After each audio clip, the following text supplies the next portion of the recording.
So you say that you would like to start over. Is that true? Well, it didn't sound much like it to me.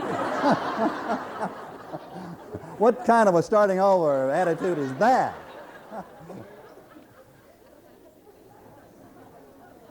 So you say you would like to start over, is that right? Wow, that's more like it. I mean, now you're ready for something to happen. Listen to what Ella Wheeler Wilcox wrote in a poem that she calls Attainment. Attainment, I might even change the name of that poem to Empowerment. Attainment really means the ability to arrive at your goals. It means the power to accomplish, to achieve. It means to be able to score or to win. Use all your hidden forces. Do not miss the purpose of this life, and do not wait for circumstance to mold or change your fate. In your own self lies destiny. Let this vast truth cast out all fear, all prejudice, all hesitation. Know that you are great, great with the divinity. Do dominate environment and enter into bliss. Love largely and hate nothing. Hold no aim that does not accord with universal good. Hear what the voices of the silence say. All joys are yours if you put forth your claim. Once let the spiritual laws be understood, material things must answer and obey. It's the way it works. Use all your hidden forces. Become aware that your hidden forces are there and assign those forces to the goals that you yourself select. Life requires that you and I make choices. In the first half, in the first phase of our lives here on this planet, we let life happen to us. It doesn't happen from us. We think that life is something that starts after we wake up in the morning, after we've had our second cup of coffee. And if you think that life is happening to you, then it does. Then you become a victim of the circumstances, a victim of the things that do happen, and a victim of what your heart desires that has not yet happened. But you're not victims. Not one of us is a victim. We are created to be victorious, to determine what our fate should be. Edgar Mitchell, who was one of the astronauts that went to the moon, and Dr. Mitchell spoke here on one occasion. Listen to what he said. We must come to study and know ourselves, our motivations, and our exceptional capacity to become what we dream we can become, our unlimited potential for a future growth and understanding. We must take a look at ourselves.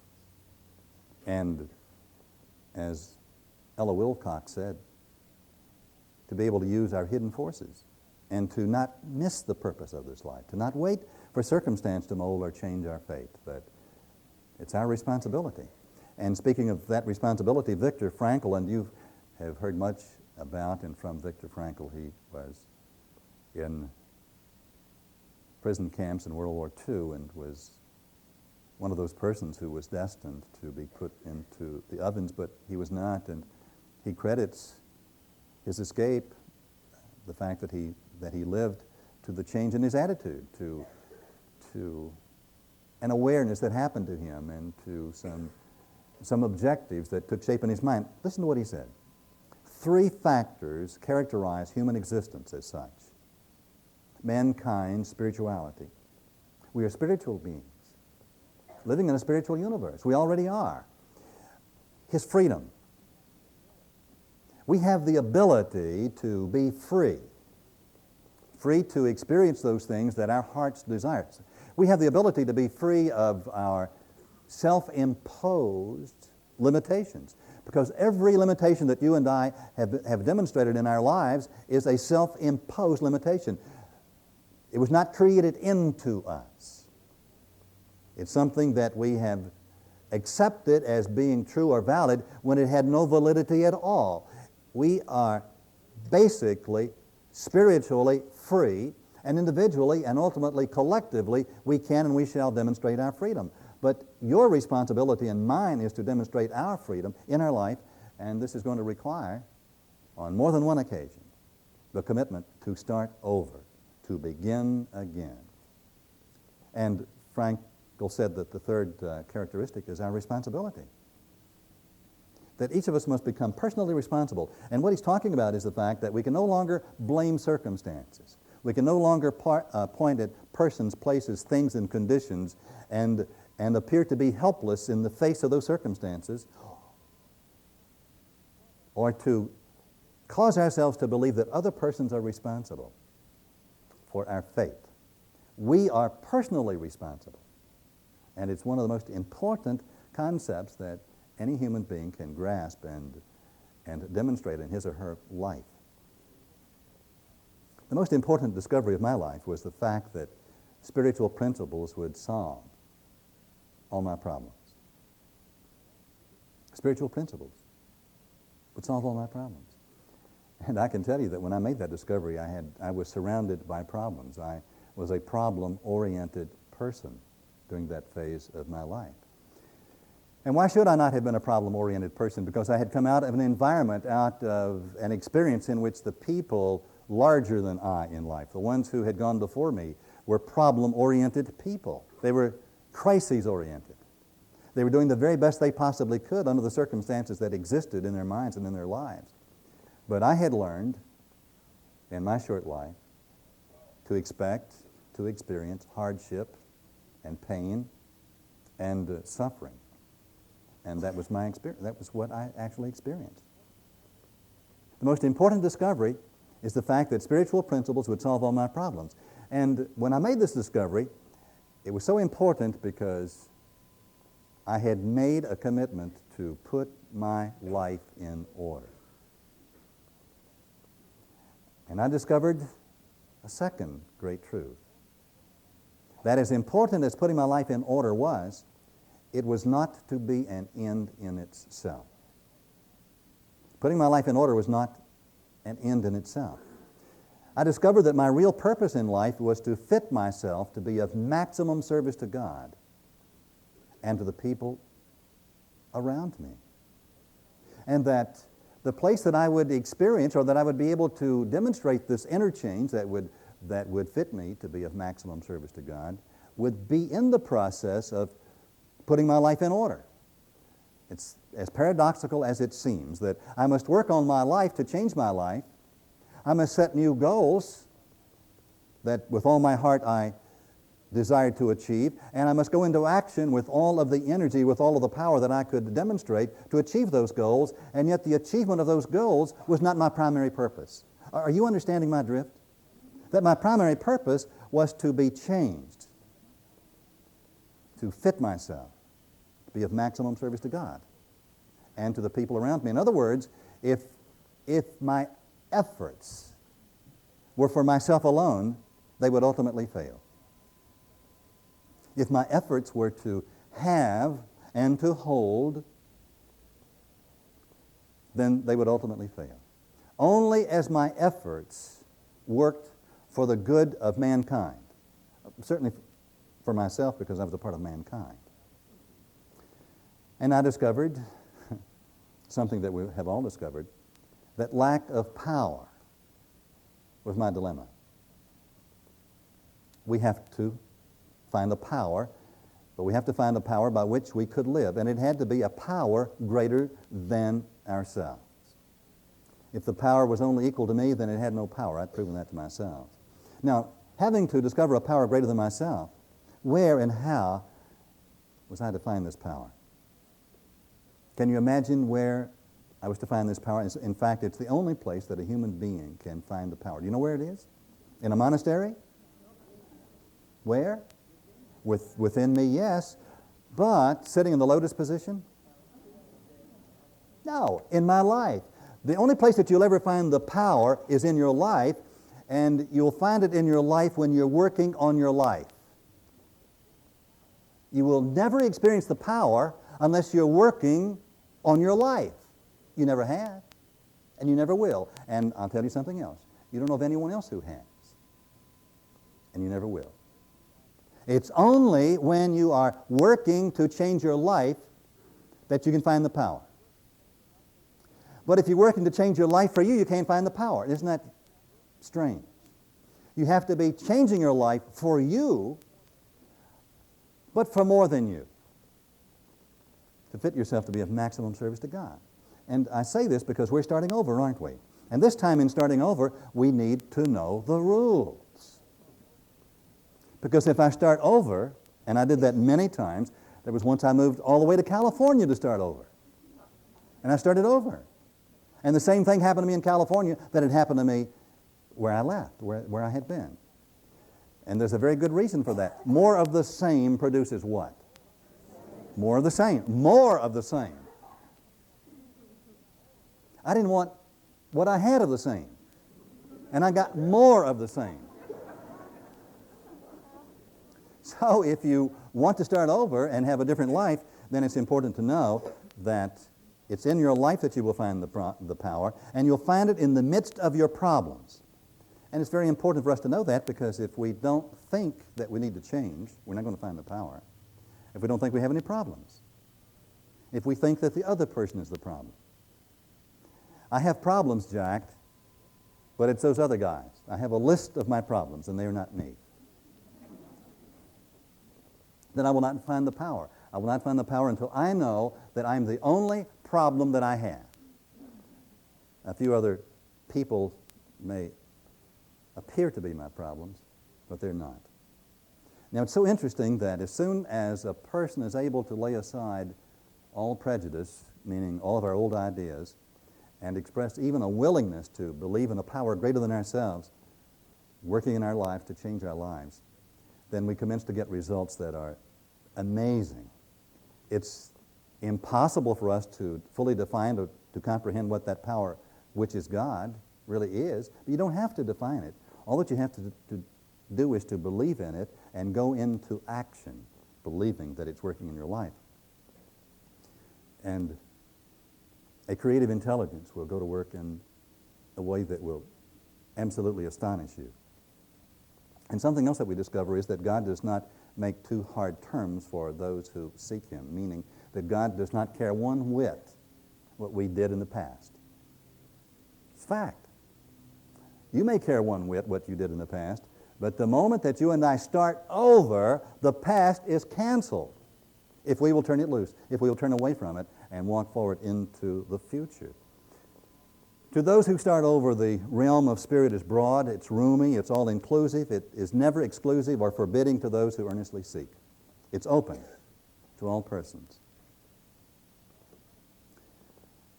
For a lot of people, their lives become comparable to what we see on our television screens in the afternoon in those wonderful programs that we call soap operas.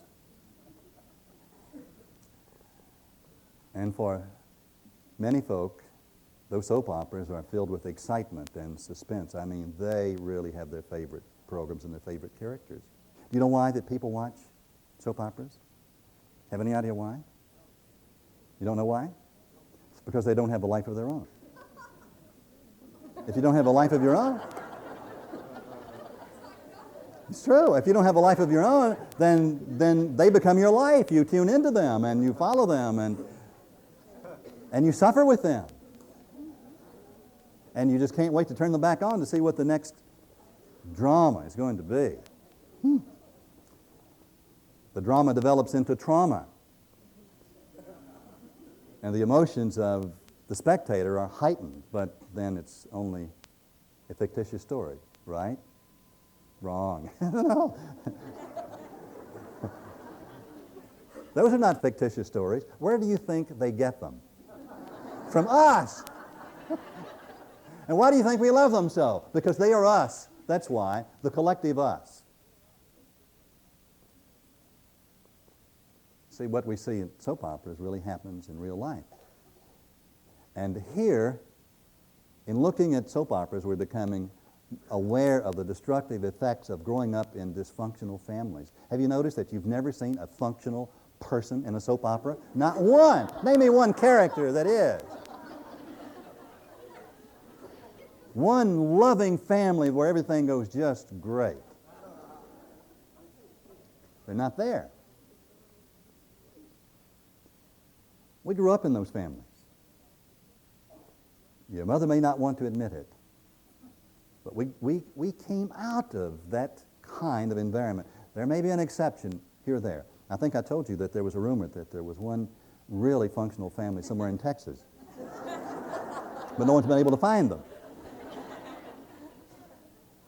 A functional family would be one where harmony and love existed more often than not. A dysfunctional family is where disharmony, the lack of love and affection, is the rule. Where crises are the norm and the familiar, where children grow up to develop into adult children. Do you know what the term adult children really means? It means an adult who's still a child. An adult, 47-year-old, 12-year-old person, with the responses of a 12 or a 13 or a 9-year-old child. And most of us have aspects of being adult children. We are children, and not the kind of children that Jesus was talking about when he said, except as you become as a little child. That he had something else in mind.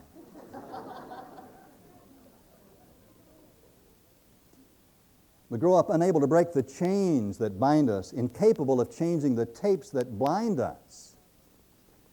We have to have help. We have to begin to see that most of us must find a new starting point in life where that we can begin to grow again and change again and glow again and become again. And for most of us, for the first time, we can truly become mature people like Paul, who said, and when I became a man, when I became a mature, spiritually mature person, I put away childish things. I put away those self-imposed or outer-imposed limitations. Let me ask you a few questions, and be as objective as you can in the answers. Have you become so absorbed in other person's problems that you don't have time to identify or solve your own? Do you care so deeply about other people that you've forgotten how to care for yourself? Do you need to control events and people around you because you feel everything around and inside you is out of control? Do you feel responsible for so much because the people around you feel responsible for so little? Oh, check your life out and you'll see that it's been a matter of control. Control, control, control. And if you have to control the world around you, then that really means that it's out of control.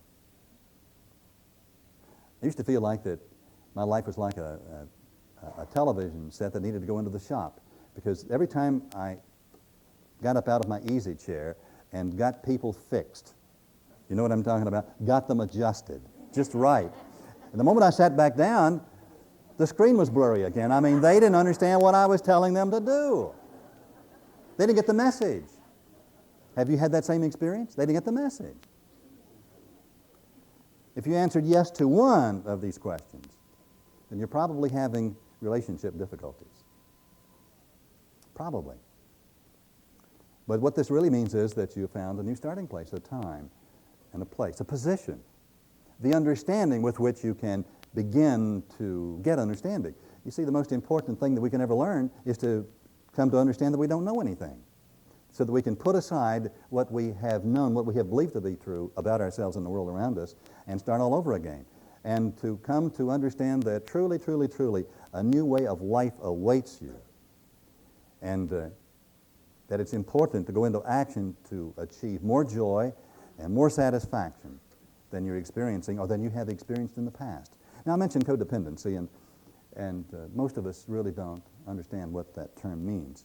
Codependency is a pattern of painful dependence on compulsive behaviors in ourselves and others. And codependency is seeking approval from others in an attempt to find safety, self-worth, and identity in our own lives. Now, chief among the symptoms and chief among the afflicted are the incessant people pleasers of the world.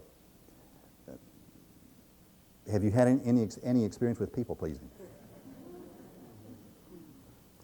Codependents are said to be unconsciously pathological in their relentless niceness. We're going to please them if it kills us.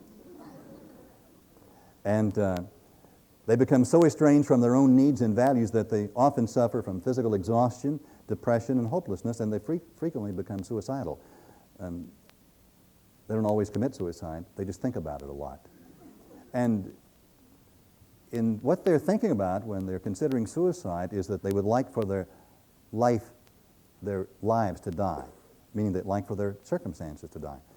Have you ever had the feeling that you just like for everything that is around you to die so that you could be standing there starting all over again without having to make any effort, make any choices? If everything would just go away, in other words, if they would just go away, then you wouldn't have to. Well, niceness in the form that I'm defining it to you is a mistaken virtue. It's really compulsive caretaking or the obsession to control other people. Now, there's nothing wrong with being a nice person. I strongly urge that all of us work toward that. But not in the sense that codependency implies. Let me see if I can define it further. I once defined codependency in me as the wounded bird syndrome. I can see you don't understand what I'm talking about. Wounded birds? I was not interested in birds that could fly, people that were strong and really doing great in their lives. As a matter of fact, I might have been threatened by people who were doing quite well. Do you have a feeling for what I'm saying? But if they weren't doing quite well, I was comfortable with them. And if they were doing even more poorly than that, then I really was comfortable with them. And with this wonderful desire or need to save them. And I was going to save them even if it killed me in the process. And there was a time or two there when it almost did. I was going to fix them so they could fly, whether they wanted to fly or not. Codependency, the wounded bird syndrome. I found under my door this morning one of the most remarkable letters that I've ever received from anyone. It's from a young woman in her mid-20s, and I've disguised certain things so that not one of you would know who it is. I want you to listen very carefully to the principles that are involved in this letter. It's from a former world-class codependent person. Dear Jack, I've written this letter to you several times in my head, and now I'm putting it on paper. I enjoyed the support group meeting. We were at one together not long ago, especially your talk about going into action. That seems to be the lesson that keeps coming back to me. Action. Codependent people never go into action. I'm listening to your tapes, Techniques for Creative Living, and in one of the tapes you talk about the fact that nice people get away with things sometimes just because they're considered to be nice people. That reminded me of all the times that you started our conversations with the statement, Mary, you are a nice person. For some reason that never really felt like a compliment, and I couldn't figure out why. I think I know the difference now between a nice person and a nice person. I know that you know what I'm talking about. Being just a nice person didn't get me anywhere. My stumbling block was taking action. I felt as though I am just starting to understand those words, taking action. In fact, I'm starting a new life. She's starting over. She's in the process of starting over. Free from my dysfunctional family. Every time I hang up the phone or return from a underlined short visit with a family member, I repeat the words, thank you, thank you, thank you, which in turn makes me think of you, Jack. You were the start of my recovery. I wouldn't have the sanity I have today if it were not for you. And let me pause here and say that I'm not reading this letter to you because she is saying some nice things to me. I want you to hear the principle. And the principle is that we need help in our recovery. We need help if we're going to start over. We need help if we're going to become the persons that our heart desires that we become. But the help that we get must be shared in time. It's not help that we can keep. We can't get our help and then go off having been helped. We in turn must become the helpers for others. We must go into action ourselves, but we must fit ourselves to be of maximum service to God and to the people around us. And that's what you're hearing in this letter that's written to me by this young woman. She is changing, going into action. She's becoming a new person. Not a new one like the old one, but a totally new person with a new set of values and of concepts and of dreams and of goals and of objectives.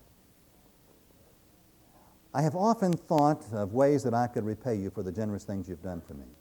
Now listen, I've decided the best way to repay you is to show you what recovery has done for me and to spread recovery to others who are longing for help, like I was when you touched my life 2 years ago. I'm a better person today because of it. Are you hearing what I'm hearing? This is so powerful. You see, if you and I think that we're going to do something and keep it to ourselves, we're not going to do it.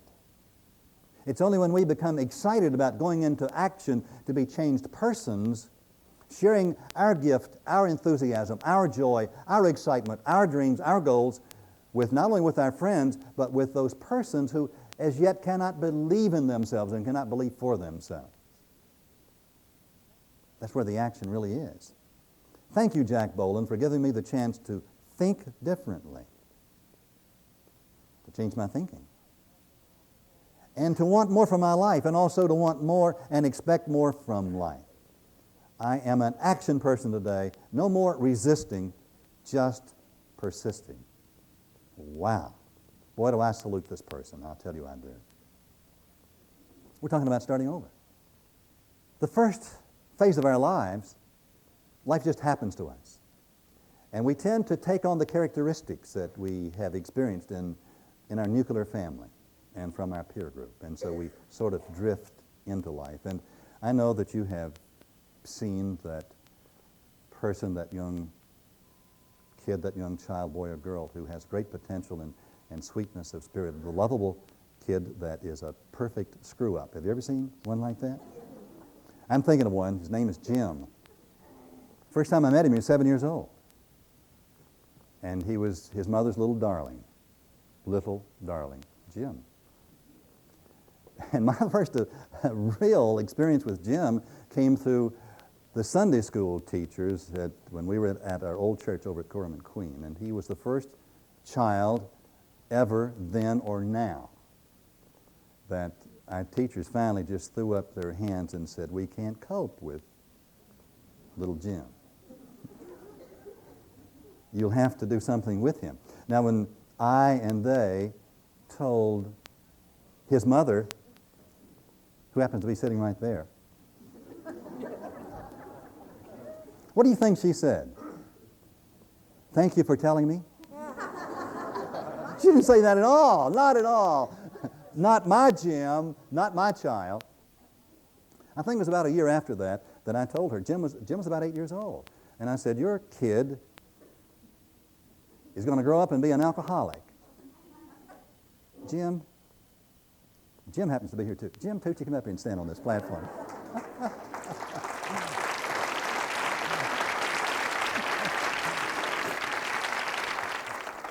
Now, how's that for an introduction, I'll tell you.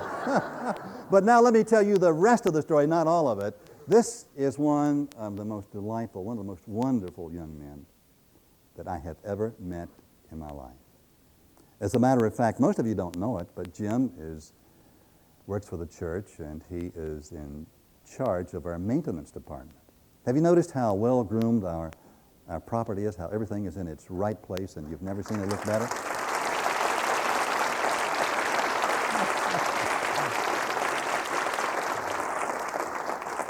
It is such a joy to work with Jim and to have him around here. But Jim, tell us what happened to you. What was your life like and what happened? Well, you hit the nail right on the head. I was an alcoholic. Today I'm a gratefully recovering alcoholic, and I can only attribute that to the church and the support of all the people, all you people in the church. I had made decisions in my life to start over, but it wasn't until I really made a commitment to start over. And that's the key word of what I'm saying. It was a commitment. It wasn't just going through the motions as I had done so many times in the past. It was really getting honest, humble, and just committing to it. And having the support of not only a group of people, but of the principals. Jim went into action to change himself. It was not just a matter of being clean and sober for Jim. It was a matter of becoming a new person. I mean, I'm talking about a planned program of transformation that he set out to achieve in his own life. And let me say for Jim that some of the high points of his life are those moments, those hours, those days when his life has an impact on the lives of other young people. He has become a leader. He's a person that people his age look up to. As a matter of fact, if I want someone in his age group to speak to another person about changes in their life, I call on Jim, and we all do here on the staff. Is that true, Jim? It's true. He's not kidding.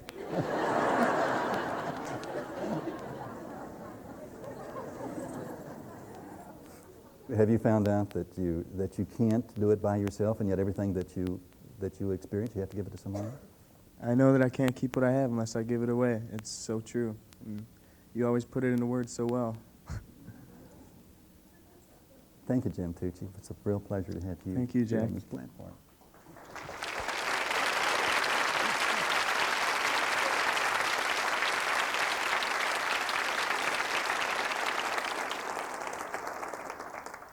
Now, that's one end of the spectrum.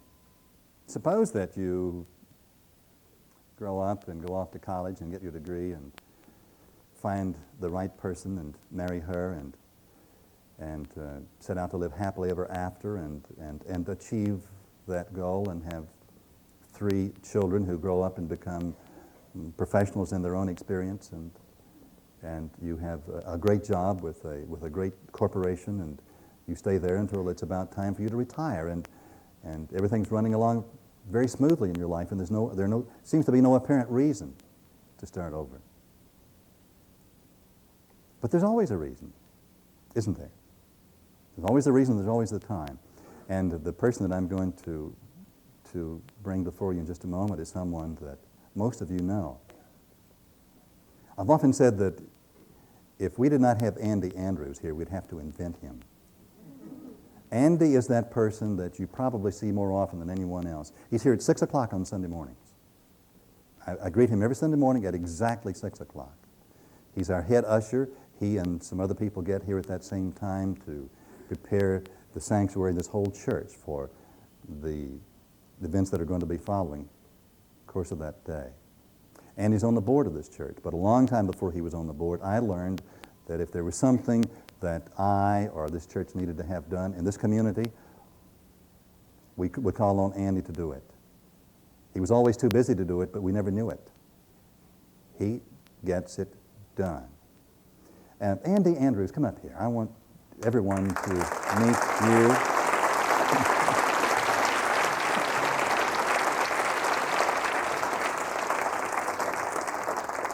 A Wednesday night 2 weeks ago, there was a young lady seated right here in a wheelchair, and she was dozing off a bit and slumping down in her seat, and someone beside her was concerned because she might fall out of the wheelchair. Andy was across the room. The next thing I knew, he had come around the room and was seated beside the young lady in the wheelchair, there with his hand on her arm, just in case that she was needed. Nothing happens around here that Andy, but what he sees it and is aware of it in the most loving and caring way. Andy, you worked for General Motors for how many years? 40. That was the period of time necessary to bring about a change. That's right, I would say so. You're in the personnel department with... I was in the personnel department all the time. all yes. the time. And what happened in your life? A great life. Why did you... My bride's sitting right down there. We were just married 42 years recently.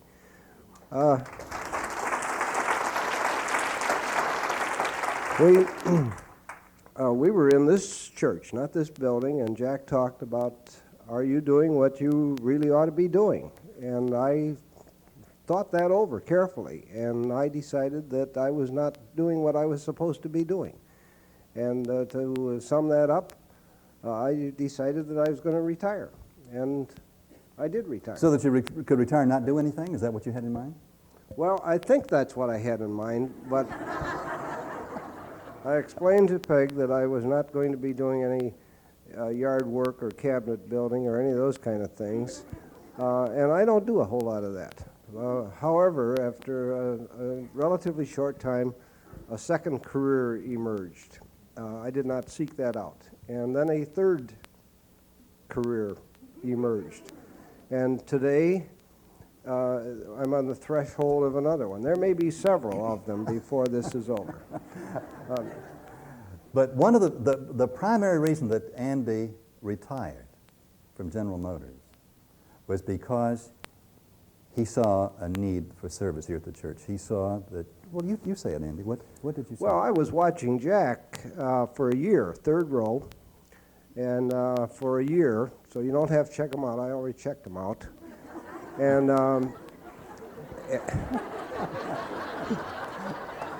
Jack, I forgot the question. Okay. What was the real impulse that caused you to change? Well, I thought this man was going to do himself in. That's really what happened. He was doing all this. He led the band and played all the instruments. The first day that we came in this building, he was walking down with a scrub pail, and I said, "Don't do that anymore. I'll handle that." And we did do that. Yeah, and you've been helping handle everything else that there is to handle around here ever since. Yes. You see, Andy discovered the secret. And the secret was to fit himself, to be of maximum service to God and to the people around him. And he retired, but he has not retired at all.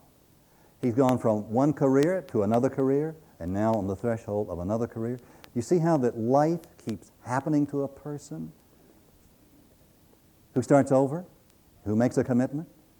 And when we put God and the people around us first, it is astonishing what happens. I don't know of anyone who enjoys themselves more than Andy and Peg. And every cruise that I have been on over the years, and that's been many of them, Andy and Peg are right there with us, right up front, but always, Andy is always taking care of the rest of us on a It cruise. was Isn't on a that true? cruise. Isn't that true? It was on a cruise that I found out that I was an alcoholic. That might come as a surprise to you, but I thought that might happen, so if there's anybody out there who thinks they might be, you probably are. Andy, you are wonderful. Come here, Andy.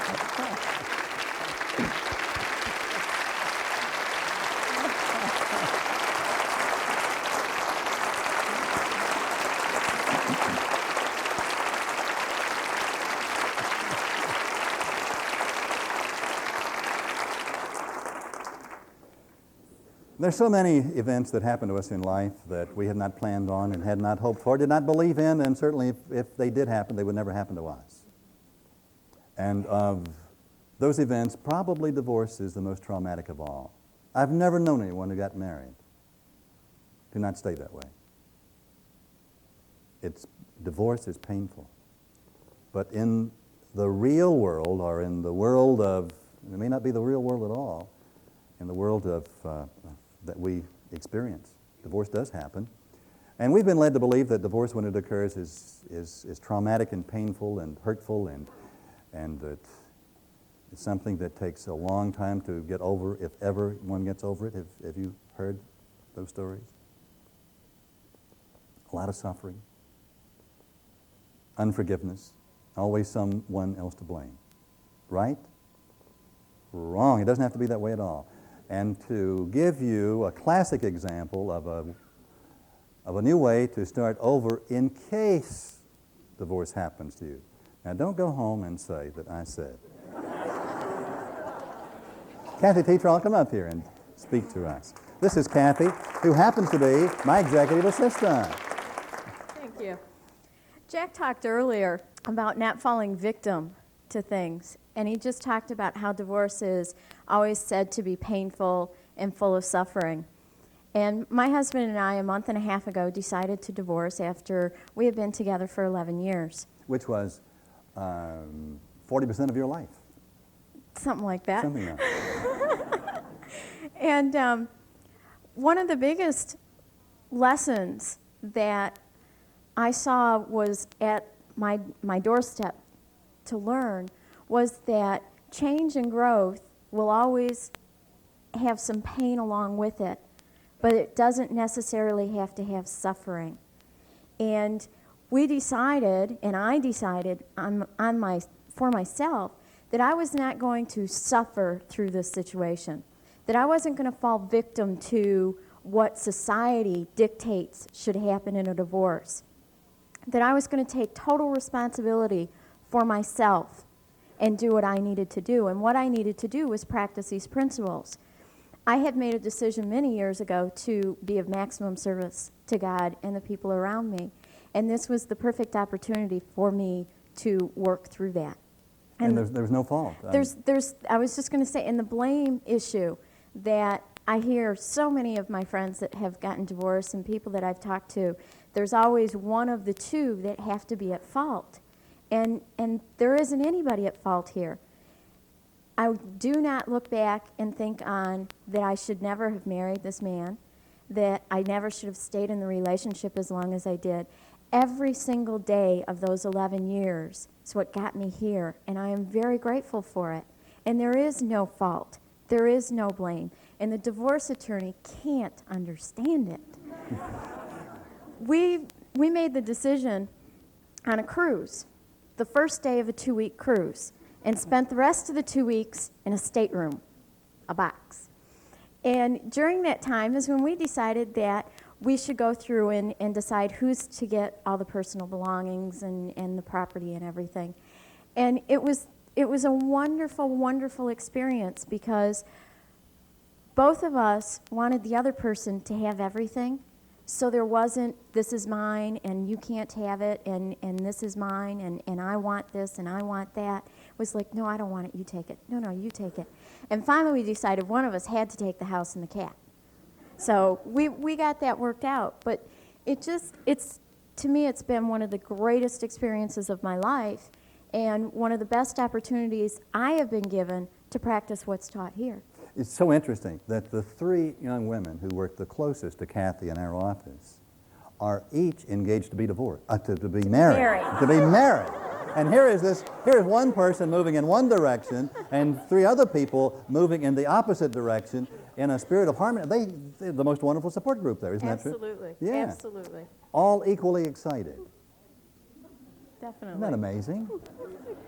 Kathy, what a pleasure it is to have you in my life.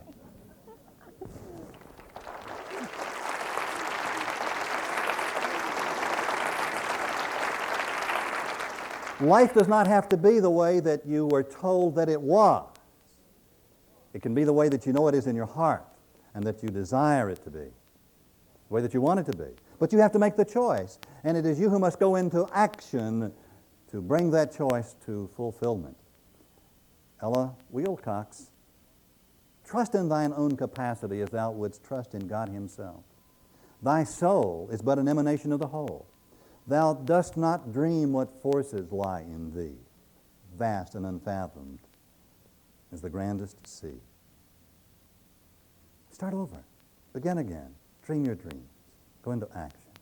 And watch the universe respond as though you were its beloved child, which incidentally is what you are. God bless you.